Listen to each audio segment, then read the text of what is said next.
You're listening to the Meet the Farmers podcast with me, your host, Ben Eagle. Please remember to subscribe to the show wherever you are listening.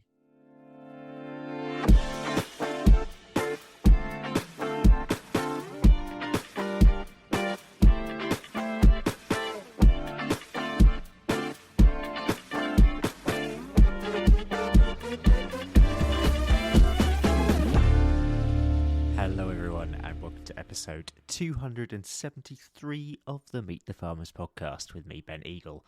For today's episode, I headed just down the road from Norwich to the Crown Point estate to meet the farm manager there, Michael Bulls. Crown Point is the family estate of the Colman family. Yes, that Colman family, the mustard people, and covers nearly 8 square miles of farmland on the edge of Norwich. Owned by the Colman family since 1872, the estate is mixed in nature, but of course for this podcast we're principally interested in the farming side. The small team at Crown Point, led by Michael, is focused on sustaining a 3,000-acre arable farming operation. And you'll see from Michael's story that determination and focus, as well as an acceptance of flexibility, has driven him on throughout his career. Ladies and gentlemen, here is my visit to Crown Point Estate to meet Michael Bulls.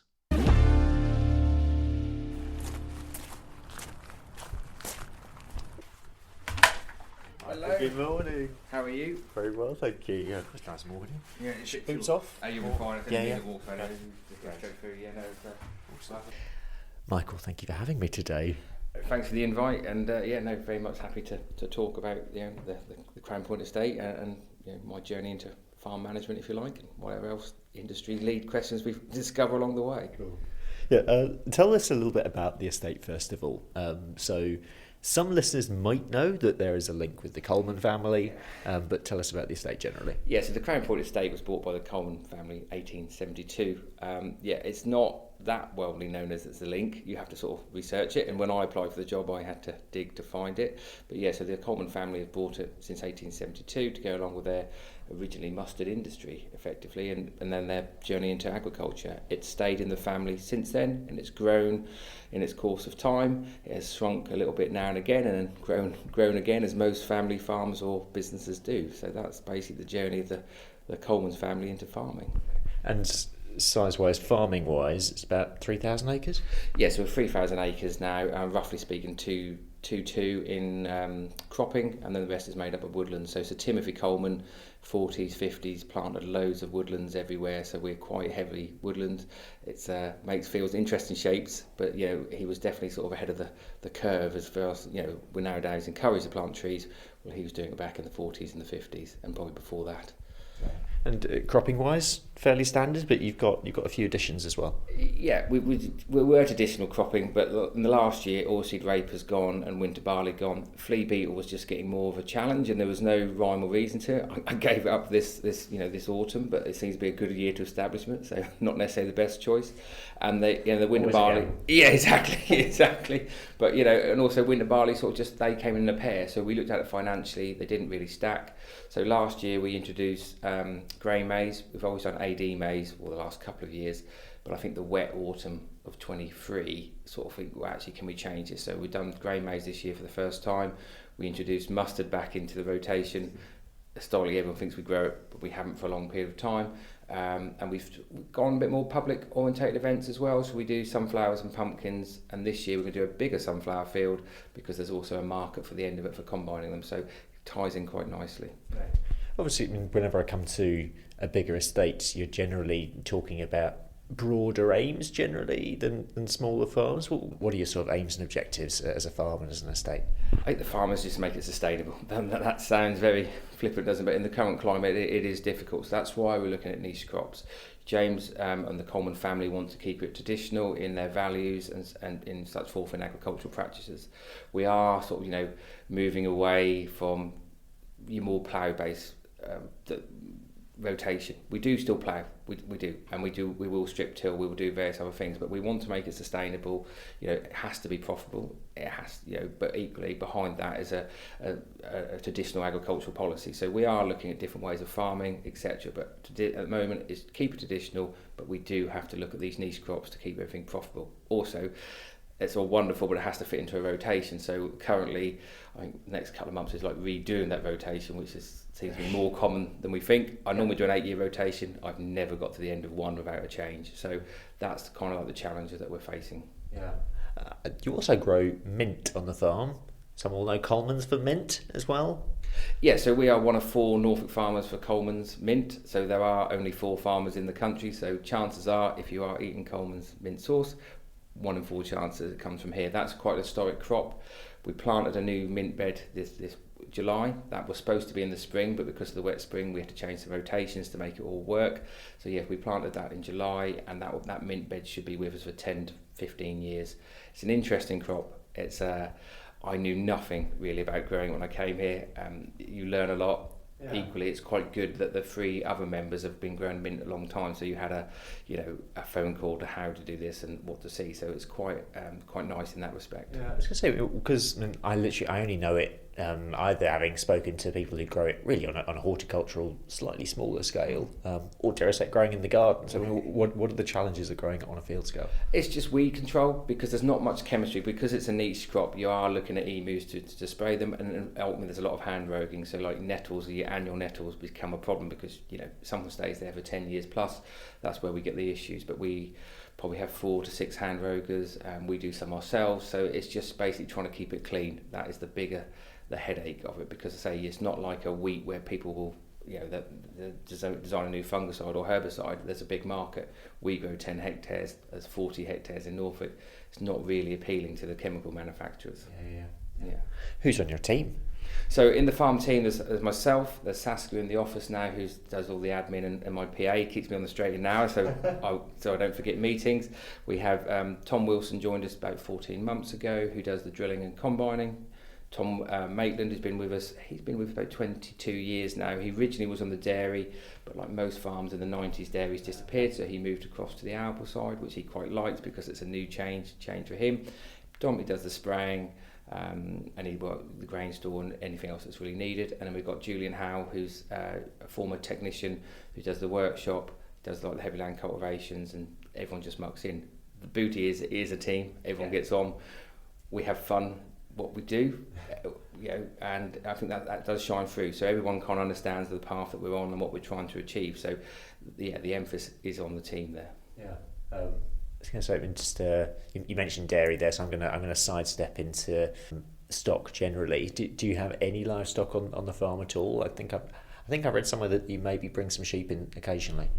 Yeah, so we don't have any livestock that we own ourselves. Grassland is rented out to various sort of beef herds around. I think there's 4 different graziers. And then when I joined the farm in 2021, we brought in sheep.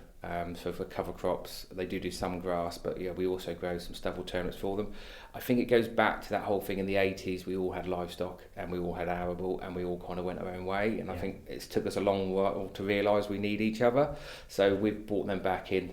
And we have the sheep are owned by somebody actually in Yorkshire, and then there's a local shepherd just outside Acle that looks after them on a daily basis. We help if where needed, but ultimately he's very good. If there's a problem, we can ring him up. We work together.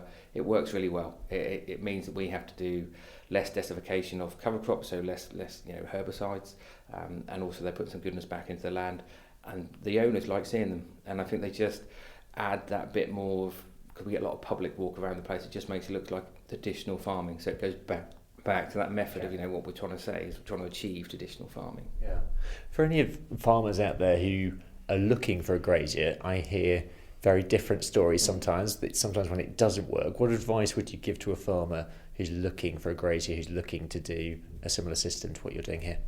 Just do your due diligence. There'll be someone, if they are into stock, that will know them people. Farming's a small world, but just be honest with each other. Things don't always work out. There will be something that escapes on a Friday afternoon. It will happen, but I think touch wood, we've got a good relationship that Daniel just comes out and sorts that out, and he always knows we're here if he wants a hand. So it's just that, isn't it? It's communication. It's like any issue that you have or anything you want to work. The more you communicate, the easier it is. So I think it's that. If you can communicate with them, give it a go. Yeah. And yes, there are some horror stories out there, but touch wood, I haven't come across them. Yeah. What about kit and machinery? How you kit it out? So we look at broad, but we don't really have loyalty to one brand anymore. We look on best value for money, and sometimes people see that we have Fendt tractors and it looks expensive from the outside, but they were the best deals at the time. And also we were benefiting from the fact that we used to grow potatoes in house. They are now contracted out, so we did a lot of 2-for-1s, and with my capex budget, I have like 120k net each year to spend, which is tight. Yeah. So the idea was we did 2-for-1s, we could get an 8-year warranty, and the only way I could make 120k work at that time was by an 8-year warranty and an 8-year plan. So that was the reason we kind of went to the fence, backed up with the vari-inflation system, just helped with the compaction and where we were trying to go with the soil and the cultivations. But I'm very open-minded that when that 8 years comes up, it can be any brand. Because I don't know whether that stacks up, and machinery prices are going up and up. It's difficult. In cultivation terms, we generally buy second hand. I don't actually own a new second hand cultivator. So I worked on a larger arable farm before I came here. I've bought a number of bits of kit that they've kind of replaced and changed their systems with. I guess it's because as farmers we like a system, we're all different. I just gone to the one that I know, and I think I've got really good value out of it. So I'm really open-minded. Like combines, we have a class combine that we bought last year. It was 5 years old. It's the first time we bought a second-hand combine. I don't think the area that we warrant a new combine. So it's low-houred. It was just the best value at the time. I like the twin rotor system, so if we get a damper harvest, it kind of deals with the more, well, we might get a bit either way, we get a sea mist, or we all think in Norfolk we have a slightly different climate, so it just helped cope with that. But it's just what is best value at the time, and it goes back to the livestock thing. It's the relationship that I built with the sellers years ago that you have that open conversation with. When the class combine came, we had a few issues, and to be fair to Mans, they sorted it out. They just got it sorted. We broke down. A good team. Yeah, exactly. We broke down. I think it was like 2:00 on a Friday afternoon, and by 7:00 we had a replacement machine. A little bit of luck, they had one in the yard, etc. But that's what you need. We are against. The weather's changing, isn't it? We are getting extreme. So if we're down for a period of time, the shorter that can be, the better. But fair play to them. They did sort it out. So that's kind of the policy. It's just an open-minded, and also going back to the team, they're involved. So like we've had some tractors where we've had demos. I can't give everyone what they want. You just can't. But if they're involved in in the decision process, it just makes sense, because if you buy a tractor that someone doesn't want, they're not going to want it to really work, or cultivate, they're not really going to want it to work. If they're involved in the process, and if they don't get what they heart's set on, they understand the process, and I think that's brought me massive gains, and it also brings the team closer together. What about cultivation strategy? Interested, number one, whether you still have a plough in the arsenal, and B, have you made any changes at all since you first came? So yeah, plough is still in the arsenal. It was out yesterday, ploughing behind Sugar Beet. It has to be, for me, in the arsenal, because it's not a bad word. It just fits in the system. If we've had a lot of wet years, we have to do something, or we've got we've got to do plough. We have to do something. So we do that. We do non-inversion tillage, but we've also do a lot more strip tillage nowadays. So we've got originally started with a cultivation solutions toolbar that went on bolted on front of the drill, which was at the time fitted the budget, was perfect, but it's just half a day bolting on and off. Last year we purchased a second-hand Grange Farm toolbar, so you can just drop it on and off. So all the cover crops were strip tilled. When we did do oilseed rape, that was strip tilled, and this year we've got 50 hectares of wheat that's strip tilled, and we've got 7 hectares of rye that's strip tilled. That 7 hectares is going to be our test field. We're going to continually strip till it, good or bad. It's literally opposite the farm gate, so I have to look at it every day. But I think I just want to see. Is the weed burden more? Is the yields down? What's the cost comparison of doing more cultivations to less? And I think it's difficult to do the whole farm in one foul swoop here, because we have different soil types. We have sand to a little bit of Beccles clay. So if I just do one field, we get a gain, then we might move it to another, have another additional one. But for good or bad, that field is going to be strip tilled, and that includes into Sugar Beet that we're capable of doing now. That will be spring oats or whatever it might be. That will be strip tilled, and we'll just see the outcome. Do you have any irrigated crops? Yes, we do. Other potatoes, obviously. Yeah, so the mint is obviously irrigated. Mint relies on a fair bit of water, so that's quite it needs like an inch every couple of weeks or so. So potatoes is the only other one, but we do have the facility to irrigate cereals if we have to. So like sunflowers and pumpkins, we had to irrigate them 2 years ago because it was dry. But we didn't use a lot. It was just, if you've got that facility, you can kind of make it work. If you put a cereal on a particularly light bit of land, we have to look at it and work out the cost of the benefit. So we're open-minded. We don't do silly amount of cereals, but if we have to, the option is there. Yeah, I was going to say, I remember that summer, and actually, talk of a challenging year. I know every year is a challenging year, but does that bring back nightmares that year? We were really lucky, lucky here, because we just seemed to get the rain at the right time. Okay. So yields were good. Wheat was over 10 tonne, which was a record year for us. It still is the record year for us. Ironically, I think we literally just got the rain at the right time, and there was we're now about to irrigate, and we got rain at that period of time. So it wasn't the quantity that we would all love, but it was just the timing. And I think it was a bit like this year, though. In reverse, we got the sunshine when we needed it, because we all thought, wheat bushel weights were going to be really low. They're really high, and I think it's the extremes. But going back to that year, we were going to grow oilseed rape in that autumn. We had no rain. And then all of a sudden we had 25-30 mil in about 2 hours one end of the farm. So we moved our rotation to fix, and then I had to then make it fit. And it was the best thing that we did, because I don't like to drill in hope. I just like, to drill accordingly. I don't really go by date. So I have drilled oilseed rape in July because it was rained and the moisture tells me that it's there. Equally, I would hold off and wait. But that year, that was the right thing that we did. It made the rotation interesting, but at the time it made good business sense, and we did get some good oilseed rape yields. Yeah. I say that ironically we're now out of it, but yes, it did work at the time. I was going to say, on the rape front, do you see a situation where it changes? What's the situation generally in this part of Norfolk?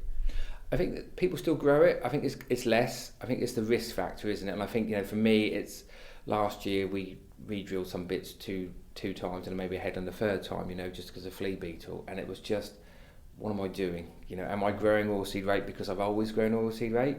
And then it makes you get the calculator out and go, actually, the margins here are tight. So then you look at barley. Why do you grow barley? Because you want to get an early entry into oilseed rape. That margin was tight, so that was the decision that we made last year. It's an open decision in the fact that it might come back. Happy for it to come back. But it has to stack up. And it's a difficult one, because it's not just the case of it's £500 or £700 a tonne. It's, am I going to get to harvest? Yeah. And at what point am I going to say enough is enough? So I don't think we're quite like the Essex, where it's kind of really diminished, but I think it's coming this way slowly. But having said that, this year flea beetle level seems to be low. Is that the wet weather? Have we hit the peak and it's on the down? I don't know. I don't know. We've tried companion cropping as well. And ironically, the one we did with companion cropping was worse. So, and other people say it works. I think it just seems to be the luck of the draw where you are. Like 2 years ago, we had one field that was sort of being hit reasonably hard with it. The other side of the hedge, nothing. Yeah. It just literally seems like that to me. It's just like, it doesn't make any sense. So, yes, gone for now, but I think it will come back. But I think the prices need to go reflect the risk. Does the risk cover the reward? I'm not sure at this stage. But we'll see what happens. It's also why we've sort of gone into the sunflowers as well, because they're now going to start combining them. They might crush them for an oil. So we're not the earliest adopters, but we're in that cycle because it kind of fits with other stuff that we do. But that might be an alternative. I don't know. But it's that's why we're only trying in small areas. But it's just keeping an open mind, and just because it's gone this year doesn't mean it's not coming back. Yeah. We'll talk about your broader career in a bit, but I'm just interested in your approach to management, and do you feel, and this is maybe a bit of a loaded question, but do you feel you're having to think on your feet more now than before, or have you always had a sort of approach of being quite open-minded? I've always been quite open-minded about what decisions that I make, but I do think, yes, definitely you think more on your feet, because it's the weather, isn't it? Last year, every farmer in the country probably just drilled a field of wheat behind a sugar beet or potato and go, actually, that should be all right. And then they got 50 to 100 mil of rain behind it. That's not bad farming. That's just bad luck. You made that decision based on what it is, but you have to make them decisions more and more. And I think it goes back to 2020 when we had a wet year.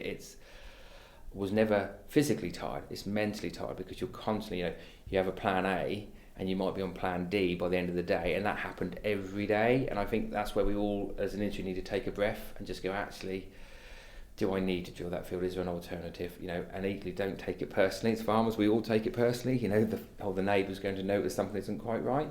It's just, sometimes it is luck. And obviously there was good management decisions in there, and you'll meet people and talk to people that make brilliant decisions, but sometimes you can make the best decisions but it just goes against you. So I have a simple rule. I'm a simple soul that I trust my hands and I trust my feet, and I don't talk myself in or out of anything. If a field is going to be drilled for wheat today and it isn't right, I won't do it. And I think that's what I've kind of learned over the course of time, rather than just saying I'm going to drill 400 hectares of wheat this year. If I drill 330, that's fine.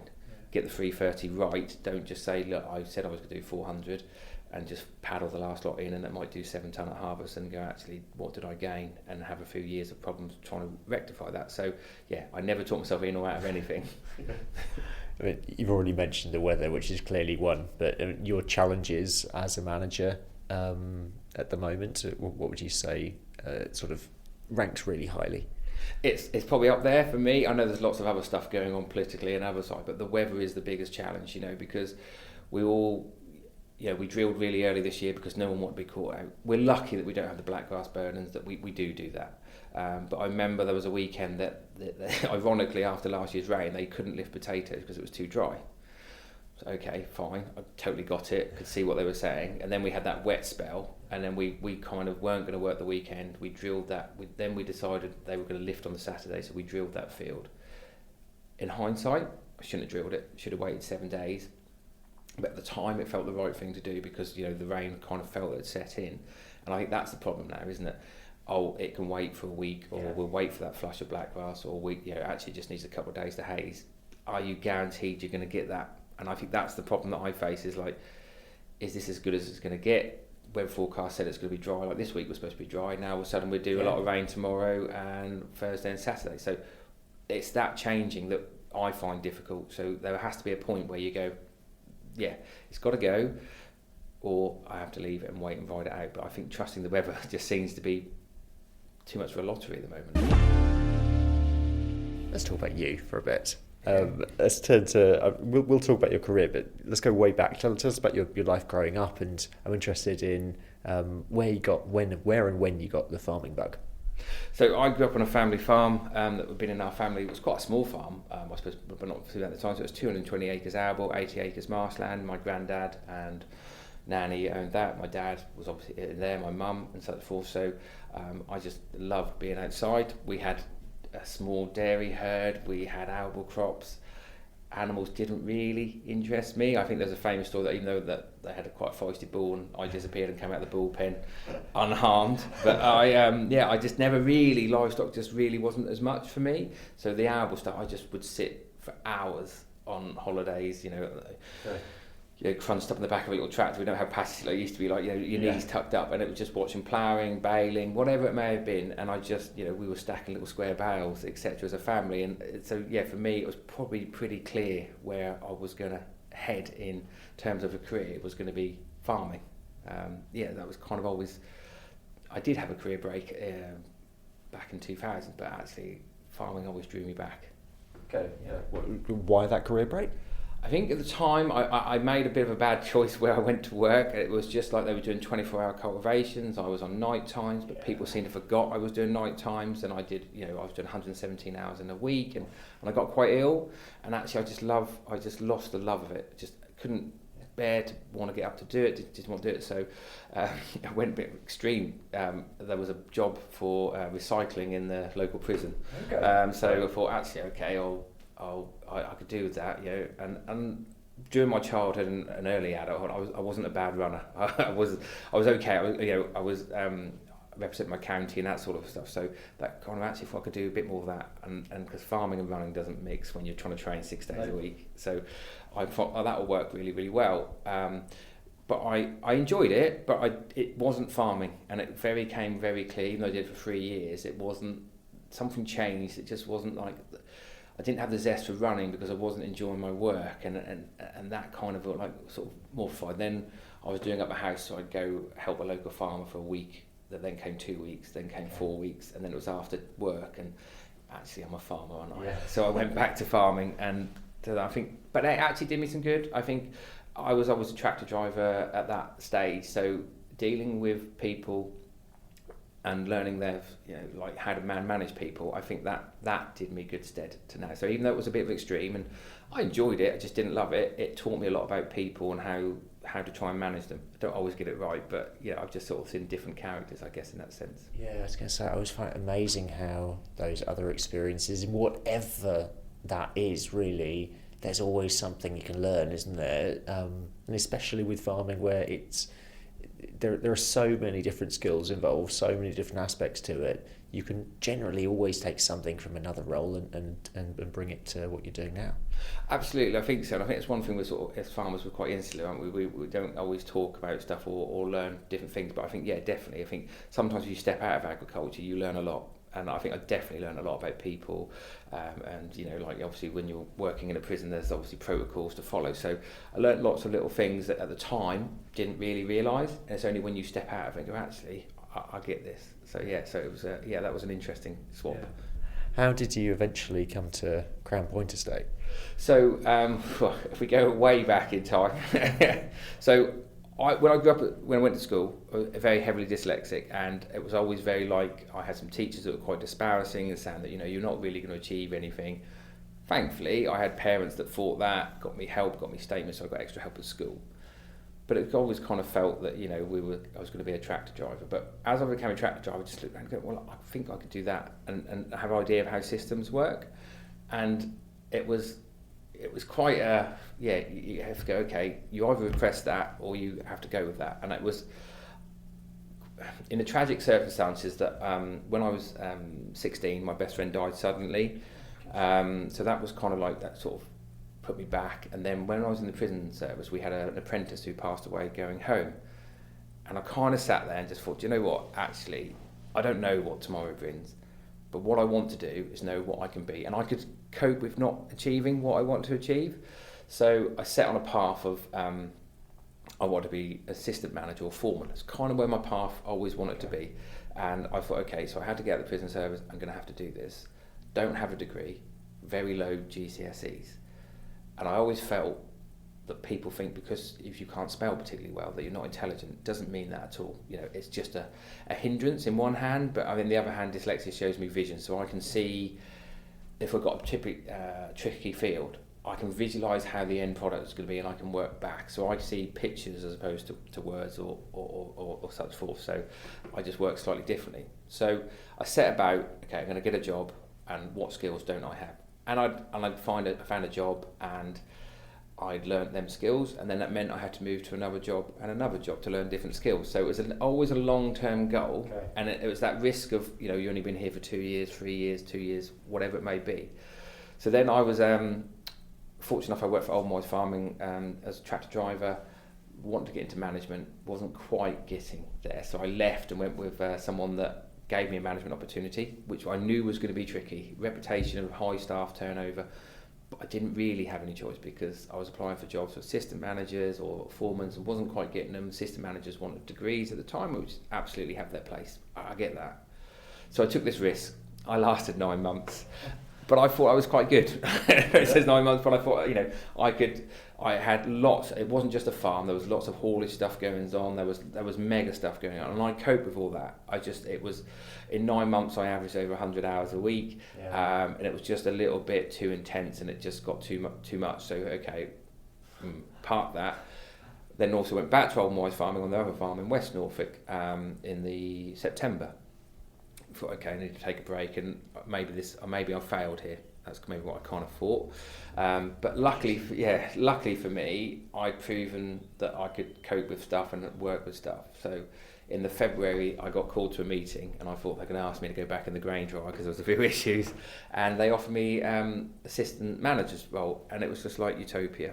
And I always remember someone telling me that if I hadn't made management till I'm 40, it's probably not going to happen. I was 38, so I just made it in the door. And that was brilliant because Richard, my manager at the time, he liked doing the office stuff and so forth, and I could do the logistics outside. And it was just like, this is brilliant. This is all I want to be. This is all I want to do. And it was like everything come true. And to be honest with you, I wasn't paid much money to do it, and it wasn't really about the money. It was just, this is what I want. Yeah. And it was brilliant. And then if you go, I think it must be 2017. So it would be like May 2017. Richard called me into his office and told me he was going to leave. I was like, God. Okay. And then I got the CEO took me out for lunch the next day and just said, I don't think you're going to take over. I think we're going to involve someone else. And you kind of sit there and think, what if they don't like me? Yeah. What if we don't get on? What if they don't need me? Because my role was kind of created on a more of a functional level. So I knew they couldn't get anyone for harvest. So I thought, I've just got to give this a go. And if I can't do it, I can't do it. I've done everything else so far. It failed some things, seeding the others, but I'm going to give this a go. And I remember saying to Tom, I'm going to prove you wrong, and I'm going to make it so you can't not deny me. So, okay, that was a bit of a tricky harvest, etc. We sailed through, our productivity was up and all that, and I went with great gusto. I remember the dryer breaking down like all the time and being late night stuck in there. But that went on, and then in the December, we had quarterly meetings, and after that, I knew my future was going to be inside that quarter meeting, and at the time, because we had 2 farms in Norfolk, 2 farms in Yorkshire, it was the Yorkshire house one, and I remember driving back I was thinking, my future's going to find out the next 2 hours and share these car with these people. I got a call and I just said, I'll ring you when I get home. And then they made me working arable manager. Okay. And I was like, God. Wow. Yeah. So this is like, okay, we really are in here. And I had 2 years to prove to farm manager, which, I succeeded. And then the reason that I moved, well, it wasn't that I didn't. I always appreciate old boys and what they did and how they helped me. It was I was always close to my granddad. He was quite ill, and I had to do like 2 hours to go see him in the evenings or whatever. And literally like the end of life care, it was like every night. And I think actually, I could do with being closer to family because my mum and dad both live like 20 miles from here at the time. It still was like an hour and a half, and just Crown Point came up. And didn't really know anything about it. If you go back to Colman's link, so you do a lot of Googling and you work it, and you think, that would just work really, really well. But I also know that I'm not everyone's cup of tea as a manager because like the office is a bit more difficult for me. Okay. So I probably need a different circumstance to make it work. But you just have to be honest about that. And I didn't find this out until afterwards, but like 64 people applied, and and I was like, okay. That's as bad as tenancy applications. It's getting that way, isn't it? Yeah, it's like, it really was. And then I thought I'd actually mucked up the interview because it was COVID and it said park in a car park, which I thought was there was 2 car parks, and I was early, but they thought I was late. I parked in the other car park, you say. Yeah, exactly. So I thought, I've mucked this up, so I must have been more relaxed. And and then I couldn't believe it when I got offered the job. So I've been here 3.5 years. I absolutely love it. So I get to make the daily choices. I get to do the rotation. I'm in charge of my own destiny. I get to do what I really love doing. In that as well, previous, because we were a large farming organisation, you had the CEO that would sell the grain because it made sense because you got like 4 farms, you get better deals, etc. So I had to learn that. I always picked the fertiliser, but then it was bought in a bulk deal. So there was new challenges to face, and it was good. And but I've got there, we've got there, the team has got there, and I think also that the farm secretary's now my PA, so like she'll help me write a document if it has to, check my stuff before I send it, because it just takes me longer. You can write down on a notepad and you can go home and read it. I can't. I wouldn't know what I've written. It's a vicious cycle, but now like I can talk to my computer. I have an iPad that can do OneNote, and I just all of a sudden I learn more because I can understand what I've written. I know that sounds quite flippant, but don't underestimate how frustrating that can be. So it's just helping that stuff like that. So that's part of the journey. So the Crown Point journey has sort of helped me. I was excited to get it, but I think I've evolved even more. We're now trying to evolve again, that we're looking for more contract opportunities because we feel we've got to get a little bit bigger to stretch out these fixed costs. It's just difficult. So, which is hard, isn't it? Because there's other farms trying to do that. How do you make yourself stand out from that? But we're just trying to do good farming practices. So in the 3.5 years we've been here, our cereal yields have increased by 13.5%. Not because we're revolutionary, just we do things timely, and it goes back to making those decisions, at the right times. If we know there's extreme weather and it's the spring and it's not rain for a little while and it's going to rain on Friday, we get our fertiliser on. Is it actually the perfect timing in textbook? No, but we know it's going to wash in and the crop is going to grow. So we've just done stuff like that. So now we're just trying to expand on that. And equally, I think I have a good team around me that we're all equal. I say to them, unfortunately, you have to listen to me sometimes, but it's just how it goes. It's literally no more than that, and they'll come up with ideas as well, because sometimes we all get fixated on that's what we're going to do, that's how we're going to do it, and then there's times that someone goes, well, how about?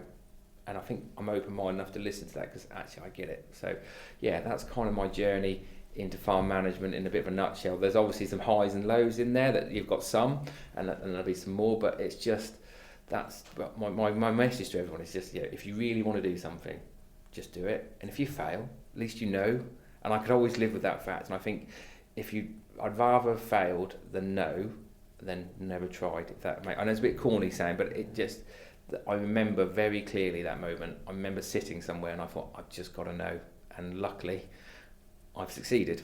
It was a long shot, but I've succeeded, so it's really good. So it really strikes me while you were saying all that, both through your own career journey, but also in your approach to how you do things and approach on the farm as well. You've got this combination of focus and determination, but also the flexibility is really important as well. So if you spot an opportunity or you see an area where you need to pivot, you do.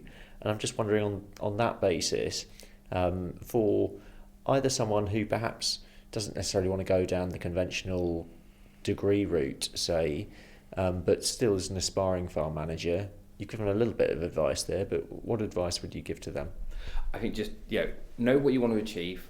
I work backwards, so I knew where I wanted to end up, I work backwards. If you've got a gap in your skill, just embrace it and learn it. So like, I remember going in the grain store for a couple of harvests and everyone goes, oh, you're mad, but I needed to know how to do it to tell someone else how to do it. And I think very much if you know how to do it, you can tick all those boxes, because if you don't have the ideal criteria, but if you can tick the boxes, well, he's got this, they've got the experience of this, it's hard to ignore you and you will get knocked back, but just keep going. And so don't underestimate the jobs that no one likes doing, because if you appreciate that, you get if you've got a jet on the farm, jet them drains, mark those drain ends, go in a grain dryer, because it's all well and good being able to drill, combine, etc., but it's the attention to detail that those little jobs will bring you. And I think that's my point is, and if you don't know something, don't be afraid to ask.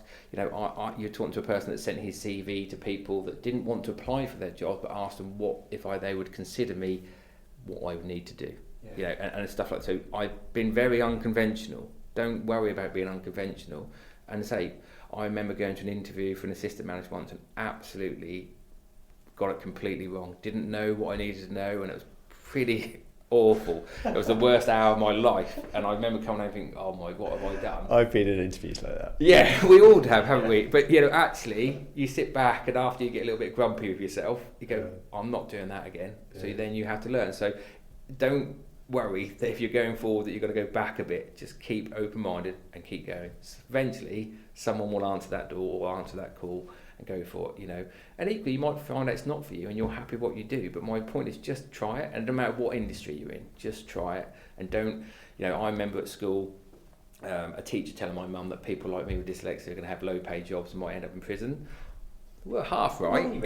Yeah, well, half right, but I was allowed to go home at night because I was employed there. But I am not, am I?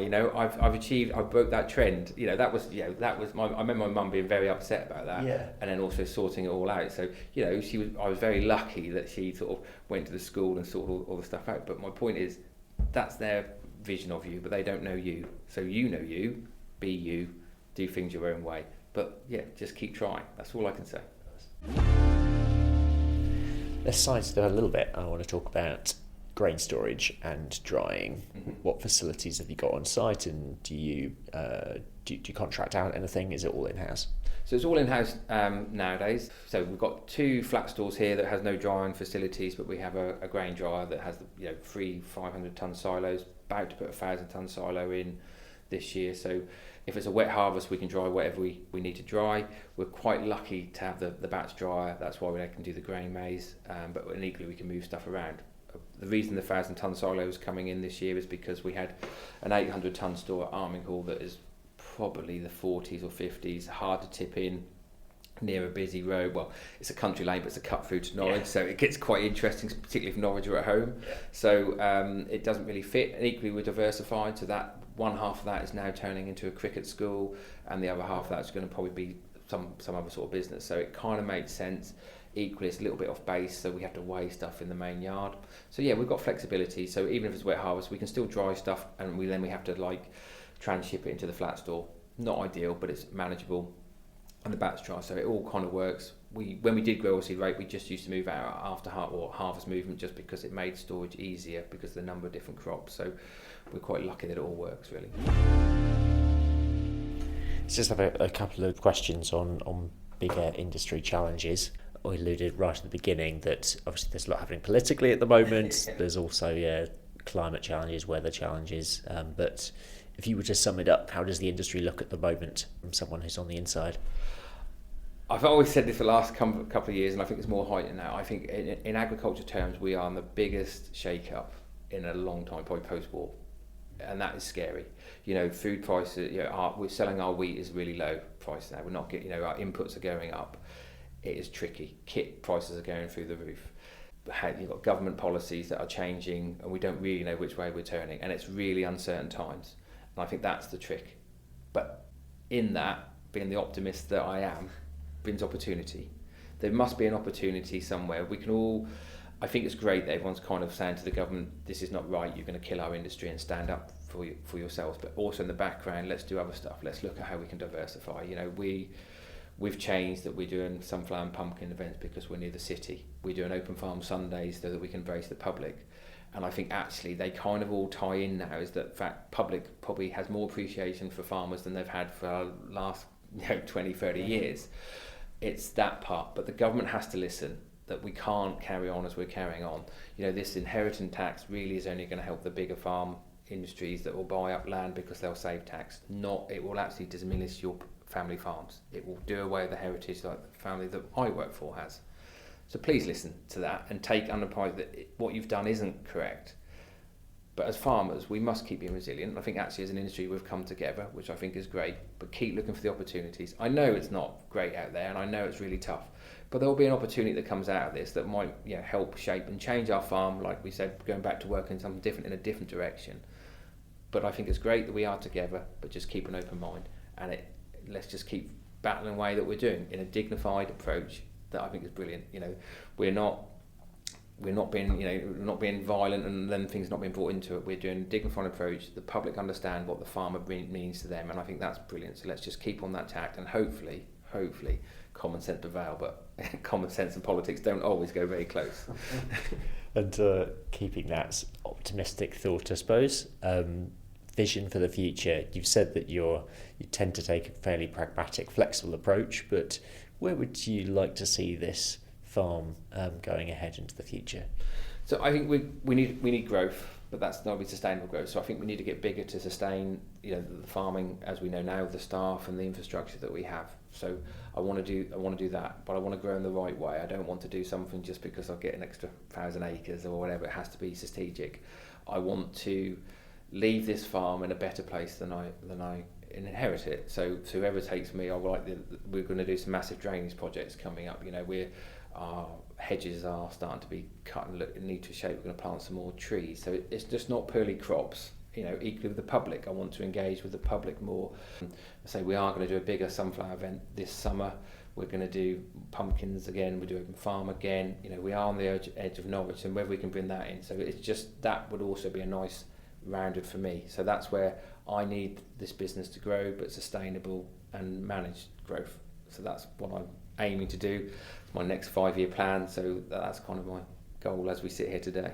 That'll probably change in a year, but that's what it is now anyway. So yeah, We'll stick with that for now. yeah. Michael, it's been an absolute joy just speaking with you. But before we wrap up, I'm going to ask you the two questions which we wrap up each show with. First is, if you had a message for the public, talking to the public, what would it be? I think, with current policies and such forth, your interaction with farmers is better. Appreciate where your food comes from. Yes, okay, if you want to go shopping and a tractor holds you up, it's for a reason. So keep engaging with farmers. Buy local if you can, and just keep talking to farmers. Your local farm, understand what their growths are, what their frustrations are, their issues are. It's that sort of thing really. Just keep talking to farmers, and just understand what the farmer goes through on a daily basis and how many hours they work to make that loaf of bread or that milk on your table. It's that. I think that's what we need to gain. Try and re-engage with farmers, and farmers need to engage with theirs. So that's kind of my message: is public, understand. Don't forget that when COVID did strike, it was a horrible time. The supermarket shelves were empty. What the farmers brought into that, and I think that sometimes we only realise what the farmers do when the supermarket shelves are empty. But in the meantime, just keep talking to farmers. Do the open farm Sundays. Do the farm tours. There's a farm down the road that does showing milking and such forth. Do those things, and then appreciate where your food comes from. That's all I really ask. Yeah. I can always say the best thing you can ever do is get out onto a farm for sure. And finally, your message to your fellow farmers. I think be kind on yourself. We've gone through difficult periods, whether it's financial or policies, but just be kind to yourself. Take a breath, take a step back. I'm the world's guiltiest. If I have 100 fields and I drill 99 perfect and one is awful, which one will I remember? But just talk to other farmers. Don't we need to talk to other farmers. I have very lucky that you can pick a phone up to another farmer, and it might be moaning about the weather or whatever, but just talk to others. And I think equally, in this darker times at the moment in cost and policy, just try and hopefully find some light and just keep talking, keep doing what you're doing, but make sure that you talk. Don't suffer in silence. Just talk to people and just be open and frank with people, because ultimately it's what we need to be. If you're struggling, just talk to people, and that'd be my open and honest message to farmers. Well, Michael, it's been an absolute pleasure and privilege to come here to Crown Point Estate today, and great to meet you. Thank you so much for your time. You're more than welcome. I hope it's been an interesting chat, and really appreciate it. Thanks for taking your time out to come to talk to me. Meet the Farmers is brought to you by RuralPod Media, the only podcast production agency to specialise in the rural sector. We're on a mission to make rural stories mainstream and help businesses, organisations and communities like you tell your story through podcasting. Podcasting is a fantastic way of connecting with your audience, whoever that might be, getting your message out there and networking with leaders in your niche. RuralPod Media can help you by launching your new podcast or helping you with the technical side. We also provide podcast training and an audit service if you already have a podcast, you're not sure where to take it to next. For more information or to book a call, visit ruralpodmedia.co.uk. That's ruralpodmedia.co.uk.